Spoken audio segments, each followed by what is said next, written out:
Subhanaka la ilaha illa ma 'allamtana innaka antal wa tub 'alaina innaka antal Rabbi salim wa hidayatan la quwwata illa la hawla wa la quwwata illa billah. Allahumma Allahumma la na'rifu wa inna min malaikatil muqarrabin وافتح لنا رحمتك رب اشرح لنا صدرنا قال الشيخ المسلم لنا في الدارين.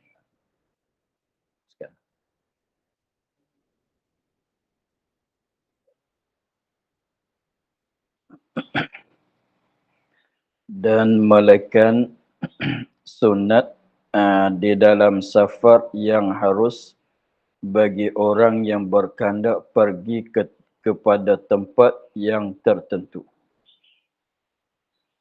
Dan melekan ini ataf pada melekan apa dia? Melekan sembahyang orang yang sangat takut. Yang kita tambah semalam. Dan melekan sembahyang sunat di dalam safar. Sembahyang sunat di dalam pada masa dia di dalam perjalanan. Maknanya sembahyang sambilan berjalan. Sembahyang sunat sambilan berjalan. Safar tu safar yang harus safar yang harus dikehendaki. Dengan harus di sini ialah tiada dilarang. Dikehendaki harus di sini maknanya tiada dilarang. Masuklah wajib yang sunat yang harus. Bagi orang yang berkehendak pergi kepada tempat yang tertentu.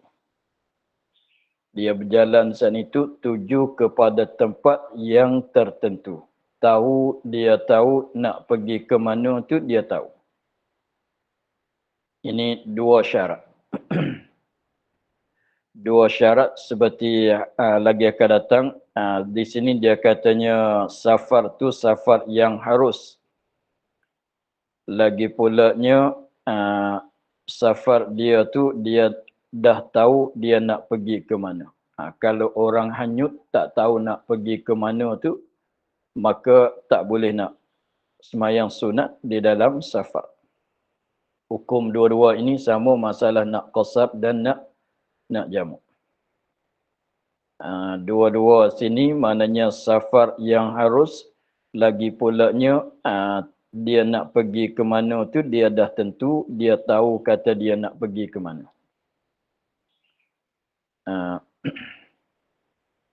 Tahu tempat nak pergi ke mana, nak tuju ke mana, dia dah tahu, dah ada dalam hati dia.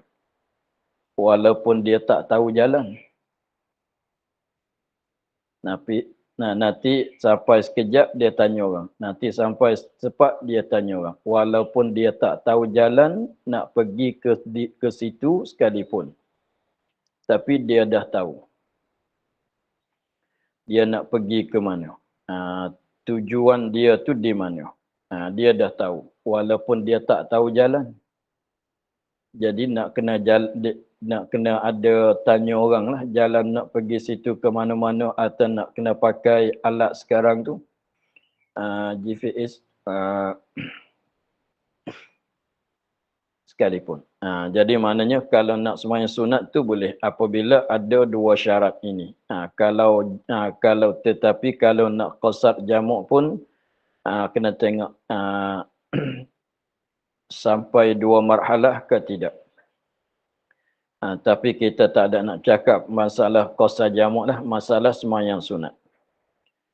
Syarat nak boleh sembahyang sunat tu, sunat safar tu ialah sembahyang itu safar dianya jalanan dia tu harus, lagi pulanya dah tahu tujuan dia tu nak pergi ke mana, tempat dia nak pergi tu dia dah tahu. Dah ada dalam hati dia.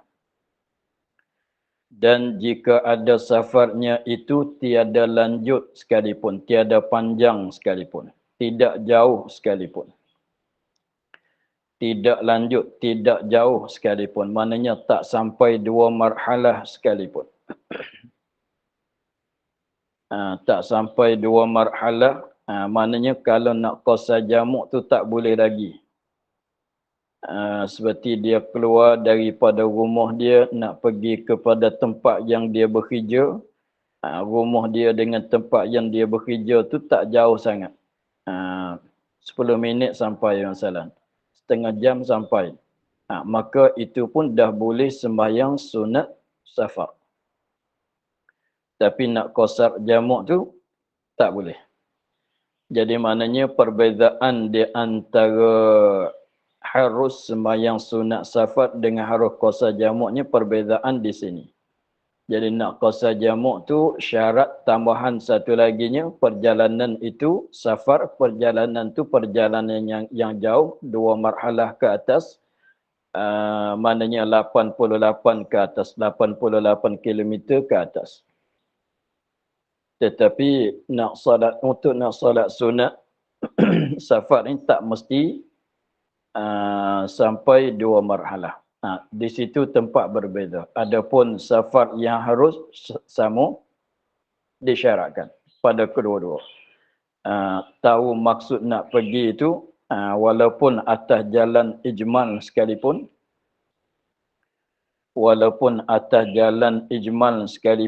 dah memadai.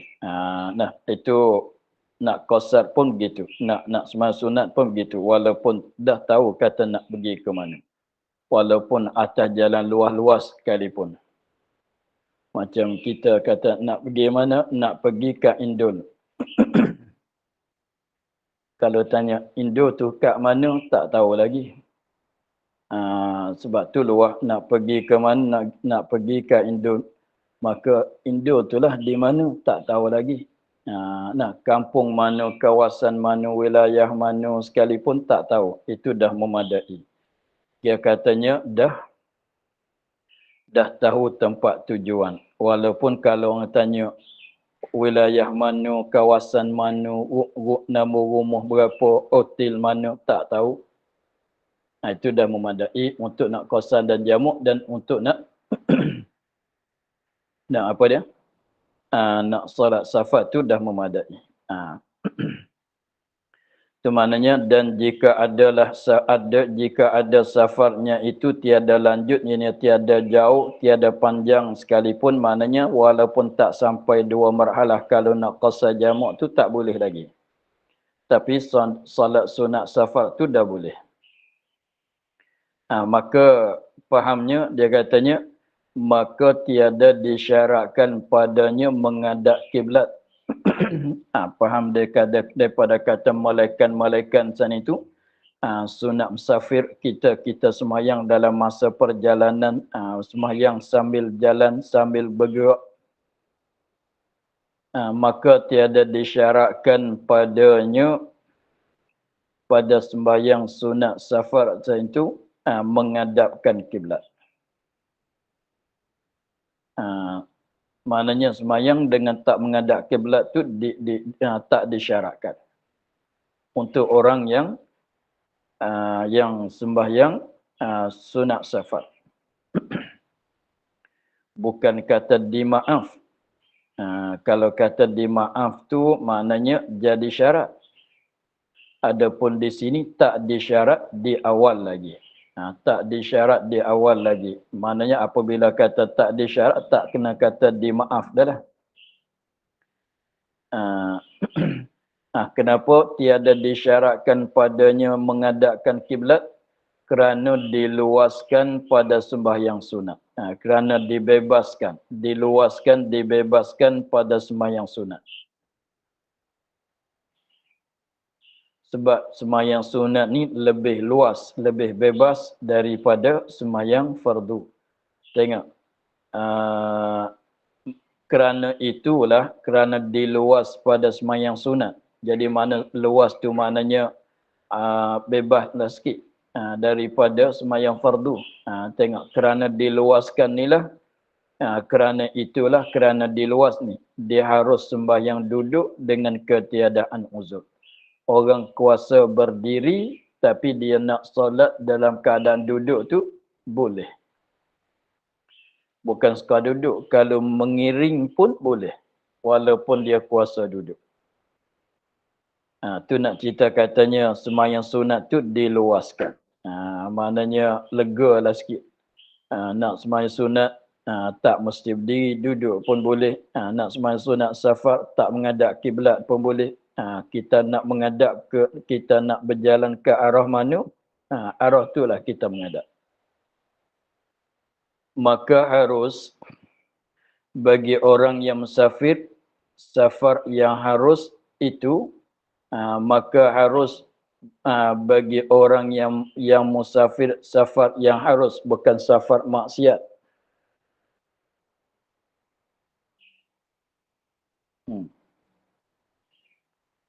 Harus mengerjakan sembahyang sunat menghadapkan pada pihak yang dikosatnya, yang ditujunya.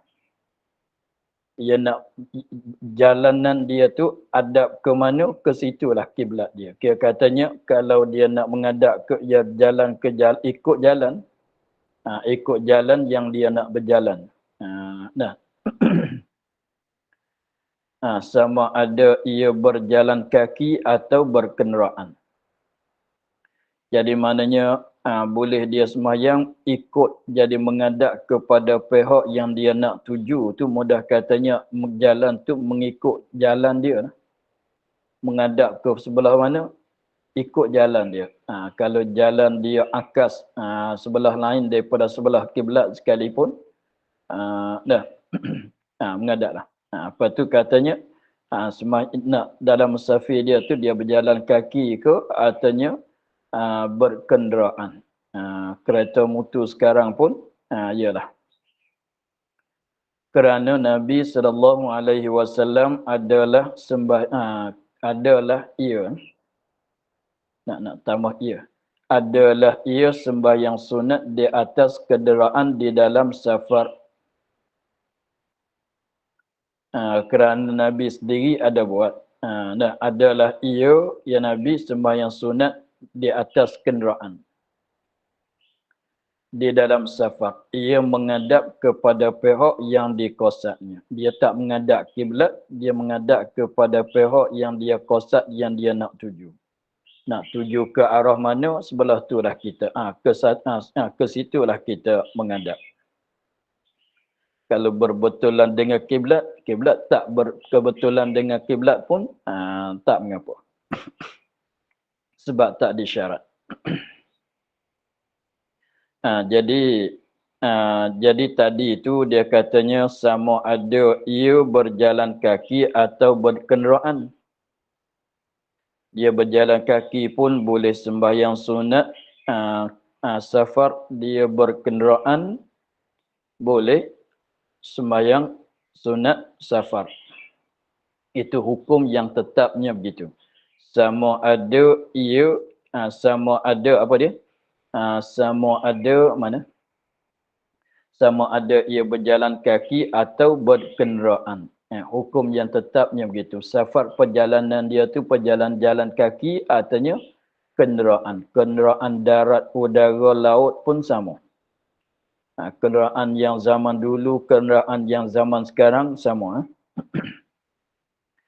Tapi kalau tilik, jadi hukum yang ditetapnya berjalan kaki pun boleh nak solat sunat safar, berkenderaan pun boleh nak solat sunat safar. Tetapi kalau tilik kepada yang sabit dengan nas, yang sabit di dalam nas, dalam Quran hadis, dalam sebut kata nas di sini ialah Quran ataunya hadis. Tetapi yang sabit, yang warid daripada nasnya ialah perbuatan Nabi SAW. Nabi sembahyang sunat safar di atas kenderaan. Tidak ada berlaku daripada Nabi sembahyang sunat safar di dalam keadaan berjalan kaki. Jadi yang sabit daripada Nabi sallallahu alaihi wasallam sembahyang sunat safar Nabi itu di atas kenderaan. Sembahyang sunat safar dengan keadaan berjalan kaki itu tak sabit daripada Nabi sallallahu alaihi wasallam. Habis tu kalau orang tanya yang sabit daripada Nabi sallallahu alaihi wasallam itu ialah sembahyang sunat safar di atas kenderaan. Kenapa di dalam kitab fiqh katanya hukum yang dikata oleh ulama fiqh bahwasanya sama berjalan kaki pun boleh nak salat, berkenderaan pun boleh nak salat sunat safar. Padahalnya yang sabit daripada Nabi itu, Nabi buat sembahyang sunat safar dengan keadaan berkenderaan saja. Berjalan kaki tak pernah berlaku di Nabi sallallahu alaihi wasallam. Maka sebab tu berhajat kepada jawab katanya dan dikiaskan yang berkandak berkenderaan itu yang berjalan kaki. Jadi maknanya berjalan kaki itu dikira sama, disamakan pada hukum, disamakan hukum berjalan kaki dengan hukum berkenderaan. Hukum sembahyang sunat safar di atas kenderaan. Yang mana sembahyang sunat safar di atas kenderaan inilah yang sabit daripada Nabi. Adapun yang berjalan kaki tak sabit daripada Nabi. Maka dikiaskan. Jadi pendek katanya beginilah. Yang dia kata tadi sama ada ia berjalan kaki atau berkenderaan. Jadi maknanya begini. Harus sembahyang sunat safar bagi orang yang sembahyang sunat safar bagi orang yang berkenderaan itu sabit dengan nas. Hukum sunat sembahyang safar itu dengan kenderaan, safar dengan kenderaan itu sabit dengan nas. Sunat sembahyang safar ketika berjalan kaki itu sunat ke tidak? Sunat juga tapi sabit dengan qiyas, bukan dengan nas. Begitu. Seperti gandum, seperti katanya pukul dua ibu bapa haram ke tidak? Haram. Tapi dalil dianya qiyas. Dalil dia tu qiyas. Adapun hukum yang sebab sabit di dalam nas ialah la taqul lahuma uffin. Kata uff kepada ibu bapa tu haram sebab sabit di dalam nas Al-Quran dan dalam Al-Quran la taqul lahuma uffin. Maka ulama mengkiaskan pukul dengan sebab pukul lebih kuat menyakiti daripada kata uff. Maka dikiaskan katanya pukul dan memaki dan sebagainya itu lebih kuat nisbah menyakiti, maka lebih aula untuk pada hukum haram.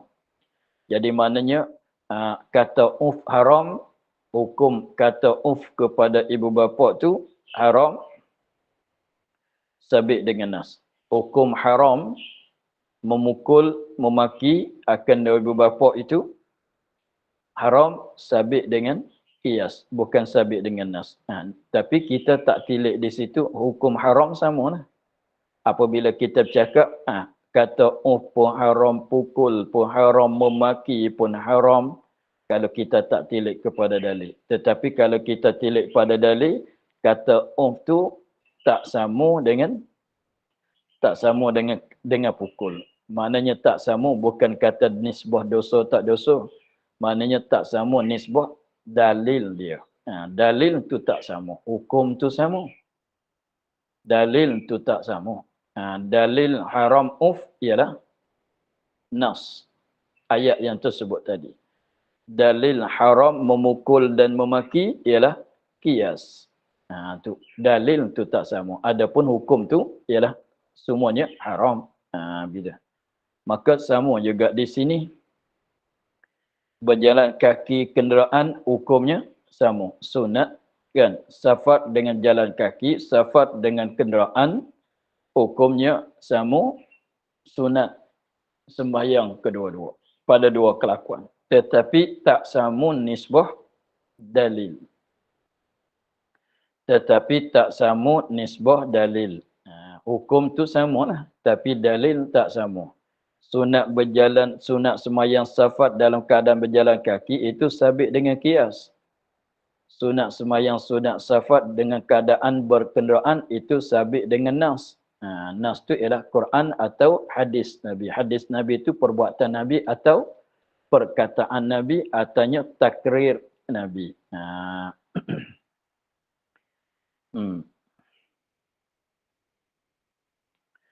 Itu mana katanya dan dikiaskan yang berkenderaan itu yang berkenderaan. Macamnya kena tambah sikit. Dan dikiaskan atas yang. Dia ada makisun alis. Dan dikias atas yang berkenderaan.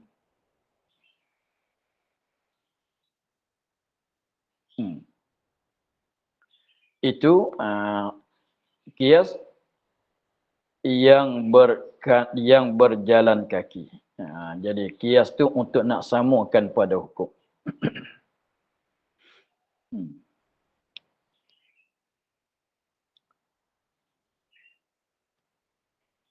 Abi ya. Kemudian sini pula yang awal-awal kita mulai tadi katanya malaikat sunat sembahyang malaikat sembahyang sunat baris yang ketiga tadi. Malaikat sembahyang sunat di dalam safar yang harus. Dia kait gitu kan. Satunya syarat dianya safar tu nak safar yang harus. Syarat nak jadi sunat sembahyang safar ni satunya safar tu perjalanan yang harus tak dilarang. Yang kedua syarat dia apa dia? Ada tujuan tentu tempat yang dia nak tuju. Dia dah tahu di dalam hati dia kata dia nak pergi ke mana.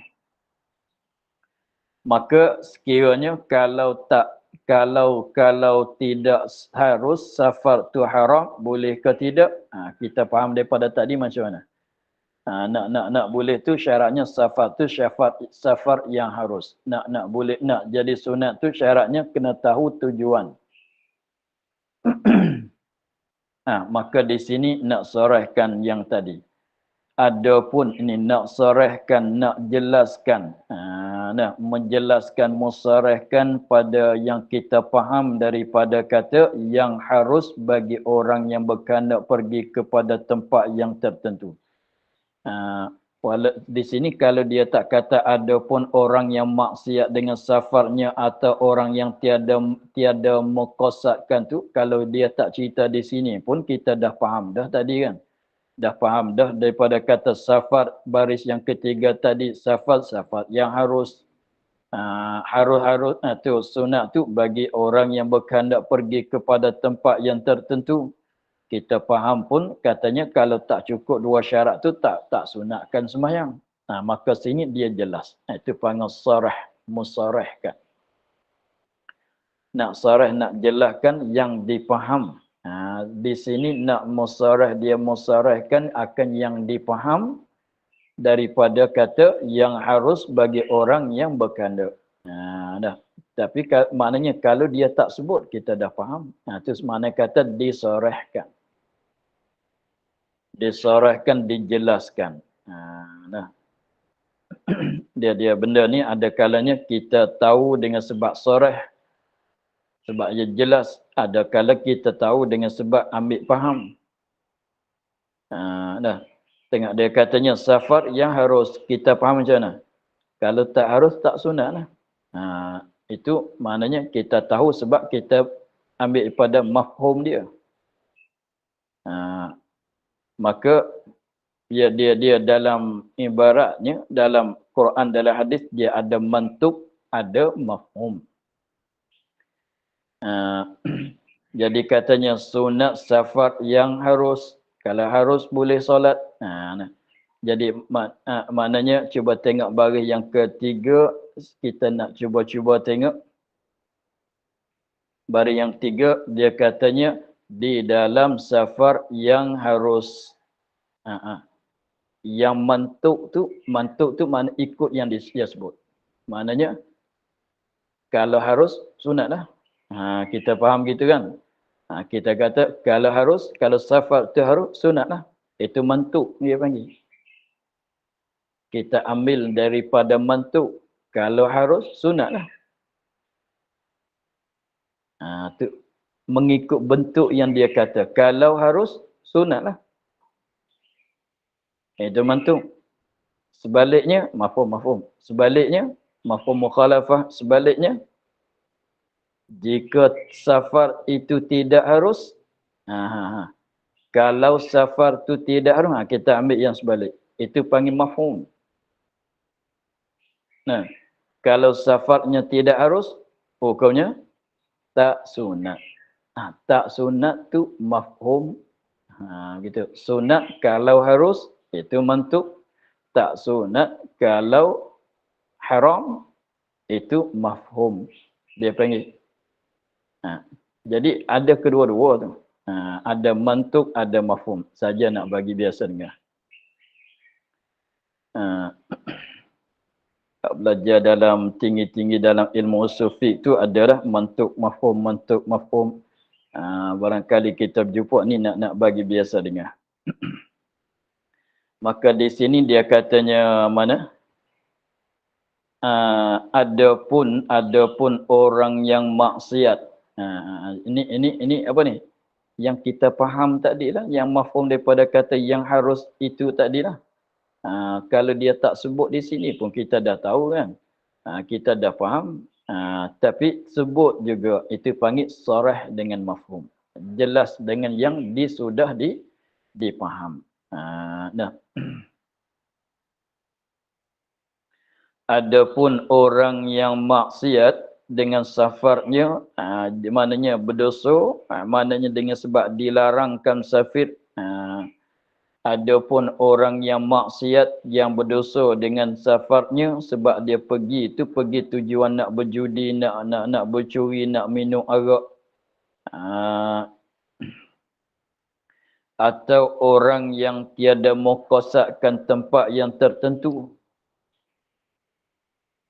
Atau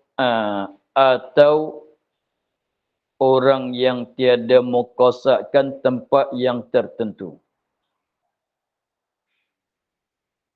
Dia berjalan tetapi dia tak tahu tempat dia nak pergi ke mana.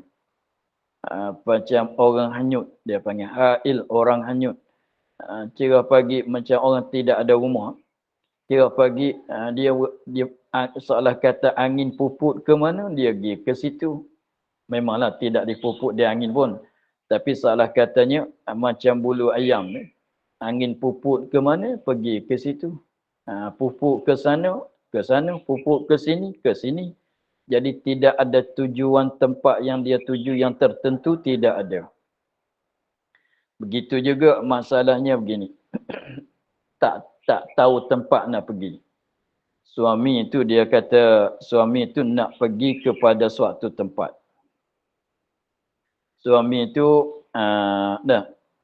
suami masalah, dia nak pergi, suami ke kawan ke ikutlah. Tapi kita mudah nak ceritanya, suamilah nak buat misalnya. Suami dia nak pergi kepada suatu tempat.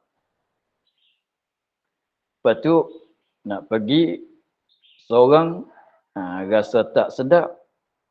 Rasa tak takut mengantuk, takut apa. Dia pun ajarkan isteri dia bersama. Lepas tu pihak suami itu dia tahulah dia nak pergi ke mana tu. Tapi kat isteri dia yang dia bawa dia ajar tu, dia tak bagi tahu.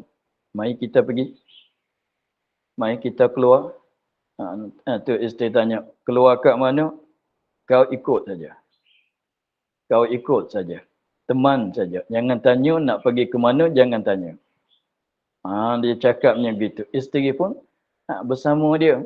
Tapi kalau pada pihak isteri itu dia tahu ke tidak dia nak pergi ke mana? Tak tahu. Dia tak tahu. Suami katanya, mai ikut saya. Pergi ke mana? Jangan tanya. Jangan tanya. Isteri pun taat, ikut. Suami kiri, dia kiri. Suami kanan, dia kanan. Suami sterik, dia sterik. Jadi tanya, kau nak pergi ke mana? Tak tahu. Maka tak boleh tu. Walaupun anyut ke tidak, bukan anyut dia. Bukan anyut. Bukan anyut. Tetapinya dibawa jalan dengan tak tahu tempat tuju. Tak nanti suami nak, kalau kawan pun, kau free tidak? Kata free, mai ikut saya. Pergi ke mana? Ikut dulu. Nanti sampai kau tahu. Ikut dulu, nanti sampai kau tahu dah nak pergi ke mana. Itu pun tak tahu tempat tuju juga. Itu. Kalau masalah qasar jamak tu tak boleh nak qasar, tak boleh nak jamak. Malaikat sampai 2 marhalah. Masalah suami isteri, suami kata, "Mai ikut saya pergi." Isteri tanya, "Nak pergi ke mana?" Jangan tanya, jangan tahu. Maka suami apabila keluar daripada kawasan tu, maka suami boleh qasar jamak, isteri tak boleh qasar jamak. Sebab dia tak tahu ke mana dia nak tuju.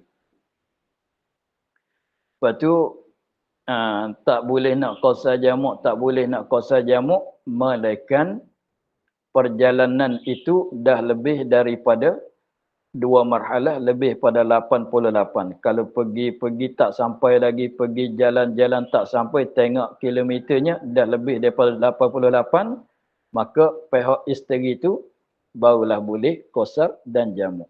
Maknanya sekiranya kalau tak sampai keluar pada rumah dah 50 km, tak boleh qasar jamak lagi sebab tak jadi jauh lagi. Begitu. Itu sebagaimana maklum lagi akan datang di dalam bab qasar dan jamak lagi akan datang. Ini munasabahnya begini. Munasabahnya nak cerita katanya kena tahu tempat tuju, tempat qasar. Dan orang yang mukim, yang ketiganya, sebab dia kata tadi katanya sunat sembahyang di dalam safar, dalam perjalanan. Kalau duduk kat rumah dalam perjalanan ke tidak? Jawabnya tidaklah. Tidak, maka tak boleh maka tak boleh juga. Sebab sunat ni sunat untuk orang di dalam perjalanan saja. Orang bermukim tak disunatkan. Tak disunatkan. Kalau nak solat lain lah. Kalau duduk di rumah saja nak solat sunat safar, tak boleh lah. Lepas tu kalau suka nak solat, ada ingin nak solat lain lah. Sunat lain tu banyak lagi. Sunat mutlak dan lain-lain.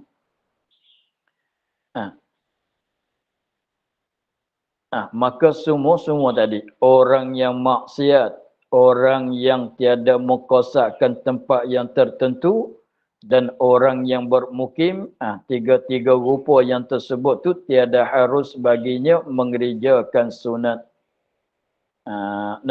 Tiada harus mengerjakan sunat dengan tiada menghadapkan kiblat.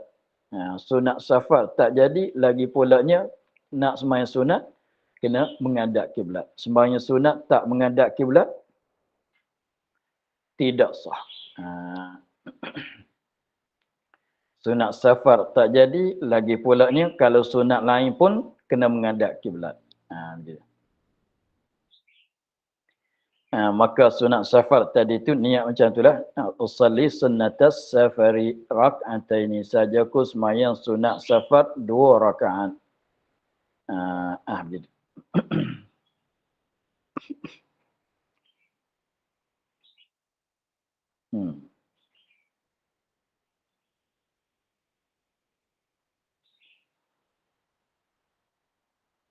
Dan disyaratkan ia meninggalkan perbuatan yang banyak. Ini cara nak solat safar.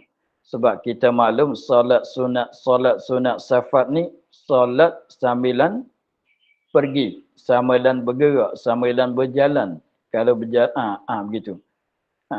Kalau di atas kenderaan tu, kalau kita drive sendiri kereta tu, tak tahulah nak boleh solat tak nak boleh tu. Sebab kena tengok ke depan kan. Tapi kalau penumpang tu boleh. Kalau penumpang tu, itu boleh. Penumpang tu boleh nak solat.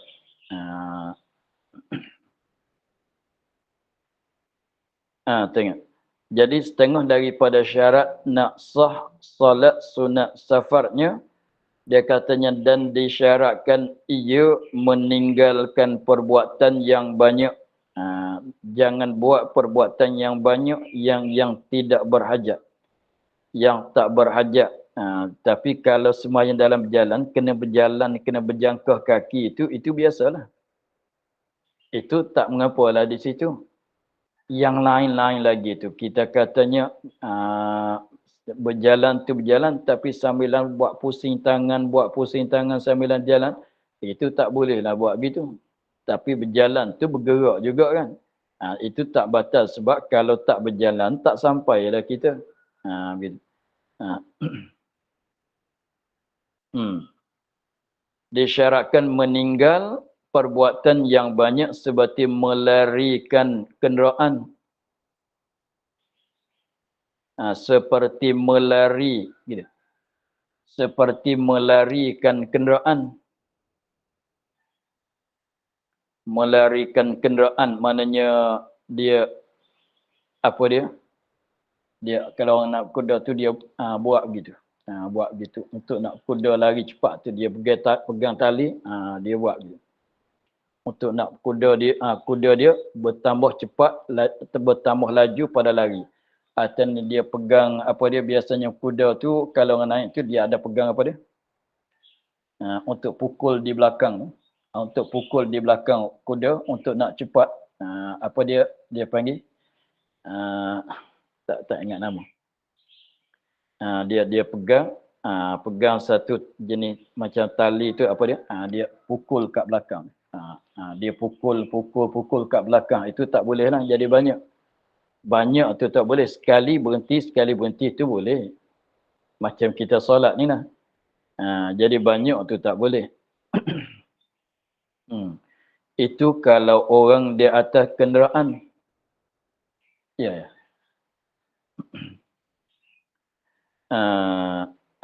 Itu kalau di atas kenderaan binatang. Lepas tu kalau contohnya kalau motor, dia nak tekan brake, dia nak tekan gear tu, itu tak mengapalah. Lagi pulanya itu sekadar anggota ringan kan.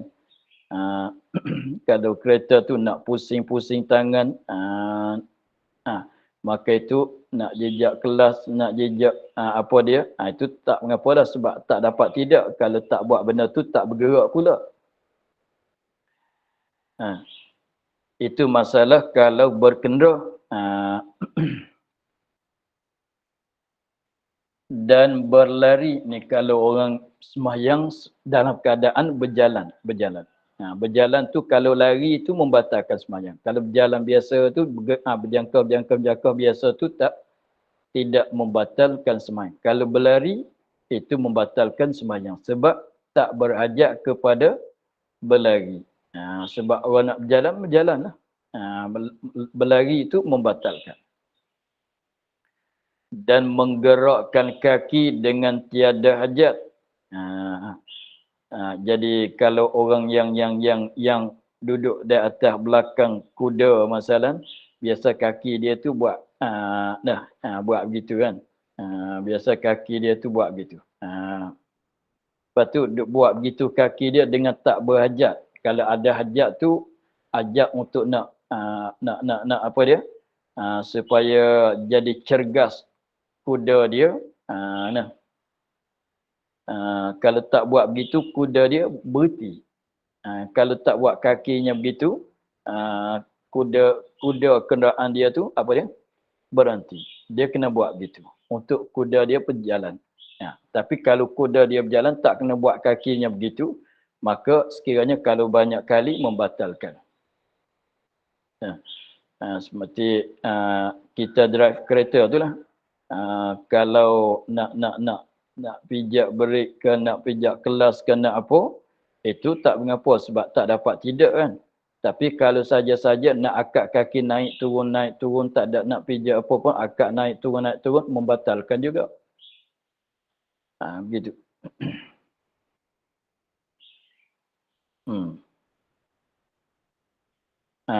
Jadi maknanya perbuatan yang banyak pun yang lain daripada perbuatan yang bersangkutan dengan safar, dengan perjalanannya itu membatalkan juga. Tetapi perbuatan yang jadi maslahat yang tak dapat tidak kena buat dalam masa perjalanan itu tak membatalkan. Nak berjalan kaki kena berjangkah kaki itu memanglah itu tak membatal.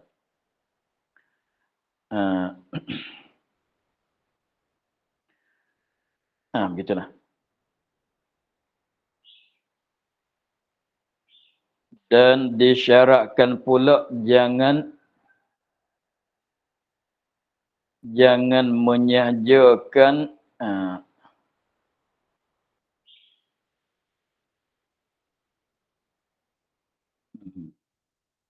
kita akhir di situ dulu. Dan disyaratkan pula syarat nak sah sembahyang sunat safar. Dan disyaratkan pula wallahu a'lam, alhamdulillah rabbil alamin.